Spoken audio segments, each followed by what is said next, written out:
Bismillahirrahmanirrahim. Today, inshallah, we shall do lesson number 9.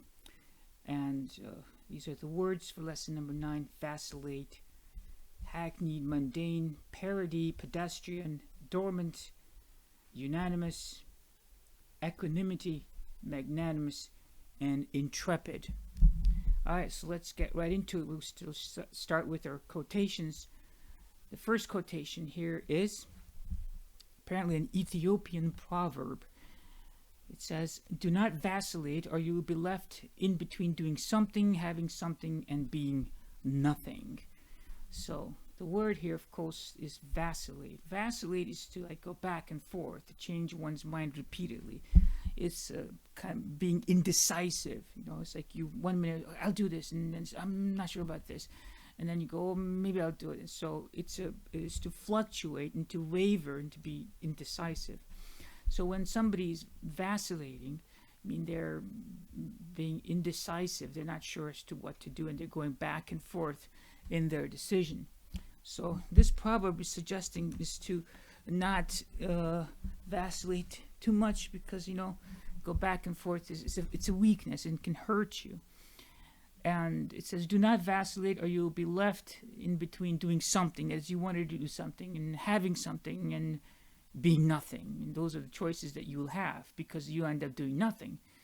You become nothing, and you have nothing, and you be nothing. And this is important, because bottom line is, when in doubt, do the right thing, and then you decide what you need to do, and get it done.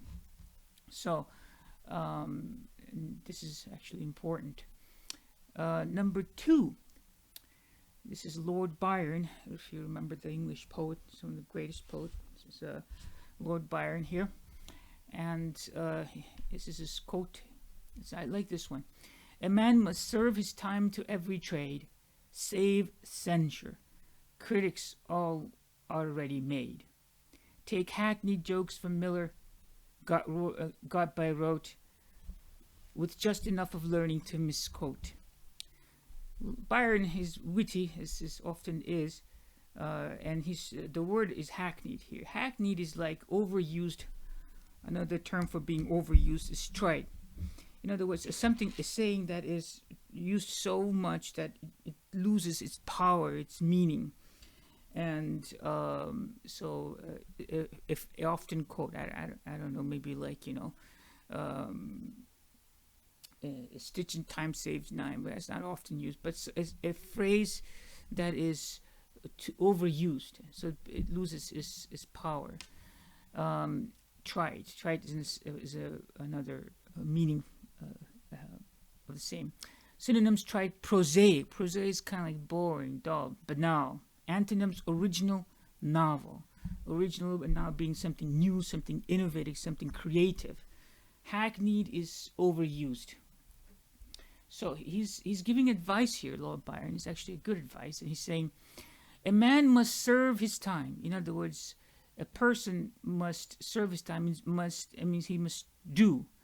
Serve his time to every trade. Every trade here means like profession, but he doesn't mean that in a literal sense. He means a man must serve his time in every trade. You should try out different things. Yes, so you should try out different things. He's saying, except, save means here accept. Okay, you should do everything except. You should do everything save. That's what save means over here. So a man must serve his time to every trade. It means you should try out different things, except censure. Censure here means to blame, to criticize. Okay, and he's saying, and he's a poet. He's using uncommon meanings of common words. He's saying a man must serve his time to every trade, save censure. Meaning to don't be a critic. All right, don't be like going around criticizing people. It's this haza halal, haza haram type of thing. Haram, haram, haram, haram. That kind of stuff, or just be overcritical of people in general. You don't like their dress, you don't like their haircut, whatever. Don't be too critical. So a man must serve his time to every trade. A person must try out different things. Except he's saying don't try to be hypercritical, to be saying haram haram. Don't be like a haram police, so to speak, or just don't be too critical of people. Why? He's saying don't do that because critics all already made. This is word inversion. Critics are already made. Already made. So he's switching the words for poetic reasons. Many times, poets will switch the word order to make it sound more poetic. So critics are already made. In fact, if your sentence doesn't make sense to you in a poetry, you can sometimes do word inversions so that it makes more sense. Critics are already made. So there are a bunch of critics already. So try out different things, except don't try to be a critic, because they're already out there. There's plenty of them. We don't need any more of them, he's saying. And he's saying, take hackneyed jokes from Miller. And this is a reference here to Joseph Job Miller. Is another popular but illiterate London stage comic actor. So he's apparently a comical person of his times, or a little before his times, actually. And he was a comical thing. So take some of his jokes and have a good time with this. Saying God by rote memorization. Take some of his overused jokes, that went from generation to generation, from mouth to mouth. Take some of it. So with just enough of learning to misquote. Okay, in other words, try out different things. Don't be a critic. Don't take too seriously. That's what he's saying. He's encouraging people not to be hypercritical. All right. So number 3, creativity is piercing the mundane to find the marvelous. A beautiful saying, Bill Moore's. Creativity is piercing the mundane to find the marvelous. The mundane is ordinary. Something that's mundane is ordinary, typical, right? Things that people take, as ordinary things, right? For example, smile is charity, as we know. People think that's ordinary, but it's not ordinary. It's a very big deal. If everybody in a society smiles, we would need less Prozac. People would be happier, and there would be more peace in a society. So something that seems mundane or ordinary is actually very important. Same thing as I tell you guys, do simple things. Everybody wants to save the world, but nobody wants to wash the dishes, right? It's like that. But washing dishes and taking the garbage out and doing simple things for your parents, that may seem mundane to you, but that's actually the fabric of a society. That's what keeps societies from disintegrating, are small courtesies that people show to oneself. Anyway, the word mundane means ordinary and typical. Synonyms: routine, workaday, banal. Banal has a negative connotation, like boring, mundane type of thing. Antonyms: singular. Here, singular doesn't mean wahid. Singular means unique. Unique. So the opposite of ordinary is like unique, singularly unique. He was a singular individual. It means he was not like wahid, thesniya, jama. Not that type of thing. Singular means unique person. So our opposite of ordinary is singular. Extraordinary, sublime. Okay, so mundane is the word. So the quote is, creativity is piercing the mundane to find the marvelous. And it's very true. In the amal biniyas, you take something that you do every day and you change your niyyah, that everyday thing becomes a source of protection for you. It's a source of reward for you. So creativity is piercing, looking through the mundane, what are other people. There's really nothing mundane in life, as Prophet ﷺ said.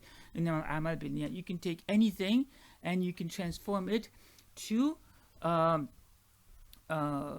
something that's marvelous.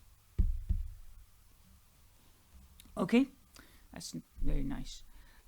Quote number 4: with great power comes great electricity, is an example of a parody on the words, with great power comes great responsibility. This, of course, is a Spider-Man thing saying, with great power comes great responsibility. So the word is parody. Parody is something that's humorous or satirical imitation of a serious literature or writing. So parody is taking something serious and making a funny version out of it. Okay? So humors are satirical imitation of a serious literature or writing. Just like there are a lot of parodies of Sherlock Holmes, like funny Sherlock Holmes. You know what I'm saying? So parody. So an example of a parody here, a beautiful saying: "With great power comes great responsibility." And if you take something serious and then you turn it into something funny, with great power comes great electricity. With great power comes great electricity. That's an example of a parody. A parody is something taking something serious and making a comical representation from that. That is very important. The next sentence actually is the same word, but a very beautiful thought. Very beautiful thought. Number 5 here. So you can parody and make fun of almost anything. In other words, you can take anything serious and poke fun of it. Okay? You can make a funnier version of it. So you can parody and make fun of almost anything. But that does not turn the universe into a caricature. But it does not change the universe into a caricature. What they mean here, Bernard Berenson, what they mean here is it does not change the universe into a cartoon, into something silly. See, unfortunately, our culture is such that we make fun of everything. You know, you can watch history cartoon channels for kids. Thankfully, I've been protected from it for some time. But if you watch cartoons, I'm pretty sure they've not gotten much better. They would make fun of historical figures, and as you know, they would make fun of even great people, you know, just as a form of entertainment, even if they weren't teaching. So even as we said before, teaching is not necessarily entertaining. You have to engage the student, but you don't have to present a comic show or parody in the classroom. Sorry. So this person is making a very important point. So you can parody and make fun of almost anything in life, but that does not change the universe. Does not turn the universe into a caricature. Just because you're making fun of something serious doesn't mean that thing that you're making fun of is cartoon. Is not serious, right? Universe is serious. Life is serious. So this we have, unfortunately, is done. Our culture has trivialized many serious things. Like there are hardly positive role models in the television media. That I know because I read about it. There are hardly any positive role models, right? In the media because of this particular phenomenon. So we have to protect ourselves from this. In that you can't make fun of everything. You can't make a parody of everything. You have to be careful, protect yourself from that.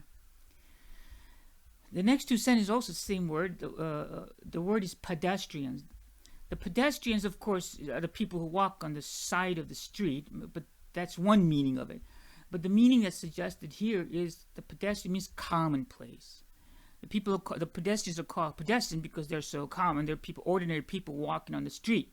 So if you want to talk about just ordinary person walking, let's say you meet a guy on the street. Like, you know what I'm saying? You give an example. Let's say you meet a guy on the street. What you're trying to say, just an ordinary person that you come across. So that's what the word pedestrian means. When we talk about pedestrian in the street, it means commonplace, ordinary. You know, just any person that's on the street type of thing. So the word pedestrian means commonplace, ordinary. Synonyms: prosaic, banal, vapid.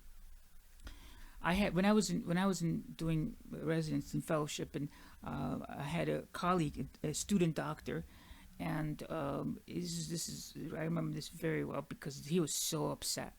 So we used to get evaluations every quarter and whatnot. So we got our evaluation. I got my evaluation. I came out of the office of the evaluators, and I was waiting for this buddy, so this fellow colleague of mine, and he came out of there, and he was so angry. You know why? Because the evaluator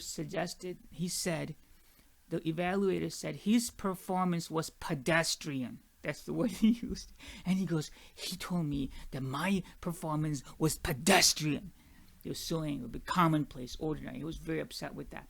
That's when I actually learned that word, pedestrian. And pedestrian means common, ordinary. And he was very upset with that. Anyway, so The first sentence here, number 6, is the common is a funny, supposed to be funny sentence. It says there are two kinds of pedestrians: the quick and the dead. I mean, if you walk on the street, you have to keep your eyes open. If you sway, if you're not quick, you might get hit with the car or something like that. So that's supposed to be a funny statement. But number 7 over here is a serious statement. They're saying our major universities are now stuck with the army of pedestrian. So this is a critique of university professors. What they're saying is our universities are stuck with the army of pedestrian, of average, commonplace instructors. Pedestrian. Toadying is like, brown nosing in a way. To be toady is a toady person, obsequious flatterer, a sycophant. That's a good word to know, sycophant. But anyway, so toadying means like brown-nosed flatterer, basically. So our major universities are now stuck with the army of pedestrian, toadying careerists, people, instructors who care more about their career than about teaching. Then they care about having secured tenure or job. 50s type who are around 60s banners to conceal their record of ruthless beaver-like tunneling to the top. So basically they're being what Byron told them not to be. Too much criticism here, saying these people are just like, they're ruthless. They just unfortunately, apparently the university professors have to perform in a way. They have to get good evaluations to get a tenure and things like that, to get a job contract. So there's a bit of apparently it's a ruthless world in there. Anyway, so that's another word of use of the word pedestrian. Number 8, dormant. The word dormant means inactive, sleeping. So, inert or fallow. Something that's inert, like helium is inert, right? Helium gas, put it in a balloon. People can, they swallow it and they sound funny afterwards. But you can swallow it and not be worried that it's going to be toxic because it's inert. It doesn't do anything. It's inactive, right? So dormant means inactive, sleeping, inert, and fallow. Fallow is something that's not being used. So here's number 8 again. Adversity or difficult times. Adversity has the effect of eliciting talents. So difficult times bring out talents from people. Okay, adversity has the effect of eliciting or bringing out. Adversity has the effect of eliciting talents which in prosperous circumstances would have laid dormant. Horace, ancient Roman poet. Horace is very famous. So he's saying difficult times bring out the best from people, but from talent, many times the best of talents, which would have laid dormant, which would have been hidden if those difficult times did not come about, if they would have remained dormant. It's true, right? So when the tough gets going, when the time get difficult, the tough get going. When the going gets tough, the tough get going. That's what they mean over here. Number 9, unanimous is the word. Unanimous is everybody's in agreement. A unanimous vote means everybody votes the same way. Unanimous, in full agreement. Synonyms: concordant, concerted. Concordant, concerted means the same thing, almost the same thing. A unanimous means everybody is in agreement. A unanimous vote means everybody votes the same way. So everybody's in agreement. See, this is Walter Dwight, apparently. We must do something is the unanimous refrain. A refrain is something that's repeated, like in a poem, some like فَبِأَيِّ آلَاءِ رَبِّكُمَا تُكَذِّبَانِ is that's a refrain. That's in a poem that a sentence, a line that keeps repeating. That's called a refrain. The example, or in the Quranic example, is فَبِأَيِّ آلَاءِ رَبِّكُمَا تُكَذِّبَانِ. That's one example.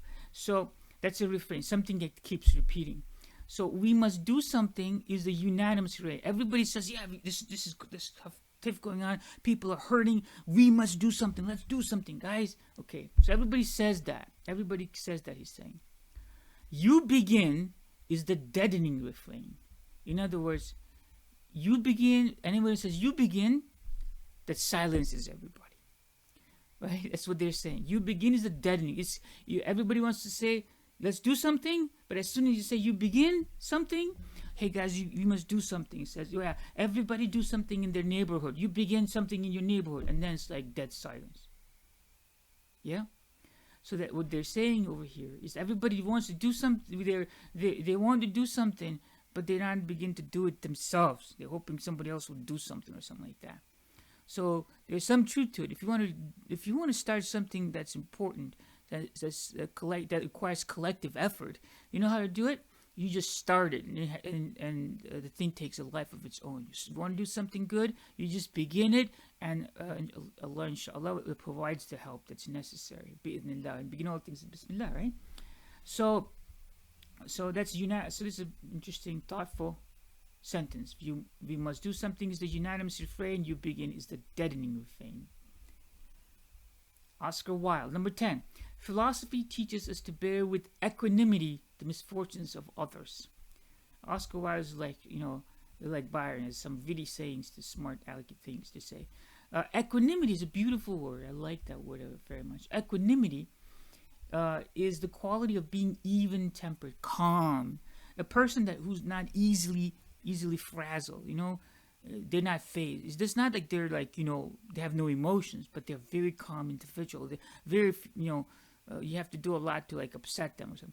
So equanimity is a peace of mind. It's being quality of even tempered. So, you say somebody's calm. So equanimity is a state of being consistently calm. Equanimity. Anima is mind. Equa is equation is equal to same mind. It doesn't change. Okay. Synonyms: composure. Somebody's composed means that they're always cool. They don't lose it. Somebody's composed. They don't lose it. Imperturbability. Somebody's perturbed, that they're disturbed. Imperturbed, that they're not disturbed. Okay, something that's perturbing, something that's disturbing. Imperturbed is something that's not disturbing, and the quality of being not disturbed, or the quality of being imperturbable, is imperturbability. You have to practice that one. Aplomb, same thing. Somebody's calm all the time. Aplomb. So equanimity, the quality of being calm. Okay. So this is a witty saying. They're being sarcastic here. Oscar Wilde is. The philosophy teaches us to bear with calmness the misfortune of others. He's saying philosophy teaches us to put up the problems of other people in a calm way. In other words, people who philosophize, they're trying to make the life of miserable people a little better. They're not themselves miserable. So that's a bit of a sarcasm there. It suggests that philosophers, their life is really pretty comfy. They kind of should live, if they live their walk the talk. I mean, they should come down with the commoners and live with them for a while and see what their life is like before they start saying fancy things. So that's what they're saying. Number 11, same word, equanimity. Happy the man who can endure the highest and the lowest fortune. They're saying happy is the person who's able to endure the most difficult, the bestest time and the worstest time, highest and lowest fortune. Fortune is what's your fortune like, right? Good fortune, bad fortune. Okay, so Seneca is a philosopher. Happy the man who can endure the highest, and this is a beautiful saying. He can endure. He says he's endure. I mean, how come you have to endure good times? You have to endure good times, right? Because wealth can be, as you know, is a test, and poverty can be a test. Happiness can be a test. Sadness can be a test. Everything is a test, right? Because if you're thankful to Allah Subhanahu wa Taala for good times, then Allah gives more, and then that's the proper response. If you're forgetful of Allah Subhanahu wa Taala with some happiness, then that's a test that a person could be failing. So happy the man that can endure the highest and the lowest fortune. He who has endured such vicissitudes. This is another beautiful word. Vicissitudes is one of my favorite words too. Equanimity in both. Vicissitudes are difficulties or challenges of life, the hard times in life. One who has endured such vicissitudes or difficulties with equanimity, with beauty, has deprived misfortune of its power. Yeah, it's very true. So if you are able to go through difficult time with beauty and grace and equanimity, the power the power that difficult times have over people, you have deprived those difficult times of their power. You have neutralized the difficulty. You have conquered it. If you're able to be at peace in difficult times, you have conquered, you have neutralized the misfortune. It's a beautiful thing, a beautiful saying. Number 12. Magnanimous is the word. It is the characteristic of magnanimous man to ask no favor, but to be ready to do kindness to others. That's Aristotle. So magnanimous means noble of heart, generous, giving person. Magna means great, anima means mind. Synonyms: philanthropic. Philanthropic is, phil means to love, as a misanthrope. Throp means mankind. So philanthropic means lover of mankind. That's what that means. It's the opposite of misanthrope. Philanthropic, lover of man, or person who does good to a people. Somebody who donates a lot. It's like they're very philanthropic, right? That's different from altruistic. Philanthropic is somebody who does a lot for other people. Okay. Altruistic is somebody who does good to other people, but with the best intention. They don't want anything bad. They just don't do good for the sake of good, right? Because somebody could be philanthropic because they just want to be famous and famously known as a philanthropic. But an altruistic person just wants to do good, and they don't care about their fame, okay? So they have different meanings. Merciful. Mercy is one aspect of being magnanimous, yeah? So, when Prophet ﷺ, for example, he conquered Mecca and he forgave the Meccans, right? That's a magnanimous gesture. That's magnanimous character, being of generous heart, giving. Okay, that's actually one of my favorite examples. Magnanimous. Okay, here it is. Number 12. It is the characteristics of the magnanimous man to ask no favor, but to be ready to do kindness to others. Hopefully that makes sense. 13 and 14. Why? The word is intrepid. Last two sentences are the same word, so might as well just learn the word first. Intrepid, fearless, dauntless. Those are both. Dauntless is also a good word.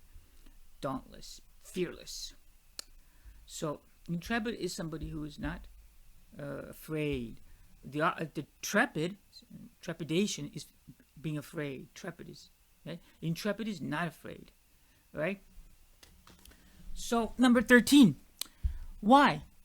You may take the most gallant sailor. This is Winston Churchill also, as you know by now, hopefully. He also says some witty things. He's the Prime Minister of England during the Second World War. Why you may take the most gallant sailor. You may take the most brave sailor. You may take the most gallant or brave sailor, the most intrepid, the most bravest airman, or the most audacious soldiers. It's like courageous soldier, and put them together. What do you get? He's saying, you get the sum of their fears. Because when you put things together, you add them up, right?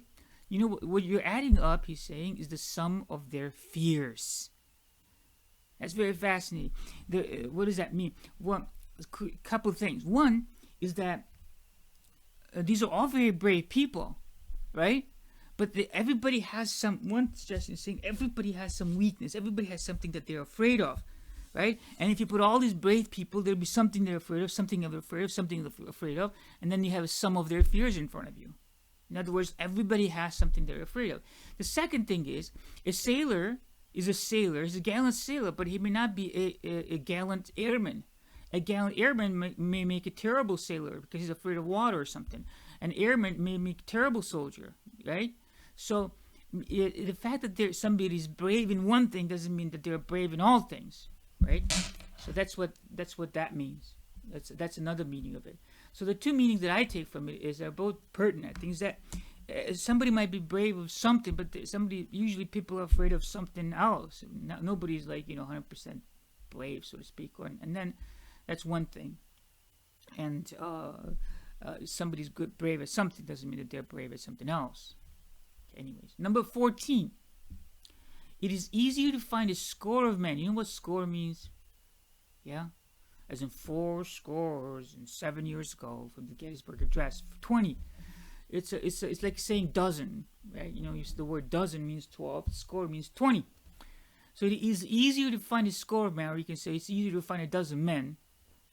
So it's easier to find a score of men wise enough. It's like, you have a dozen, you have a score, and you have a quarter, a dime, and a nickel, and a penny. Those are all words to represent certain numerical figures. Alright? It is easier to find a score of men wise enough to discover the truth.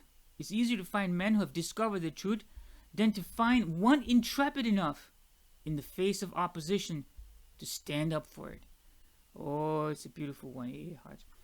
So he's saying it's easy to find people, a bunch of people, who have pretty wise enough to discover the truth. It's easy to find those people who speak the truth. They give nice speeches type of thing. Then to find one person, it's easier to find a bunch of those. You find one person who's brave enough in the face of opposition to stand up for the truth. It's one thing to believe in what you believe. It's something else, something quite else, to stand up for what you believe in. Until next time, as-salatu wa-salamu ala rasulillah, walhamdulillah rabbil alameen. Assalamu alaikum.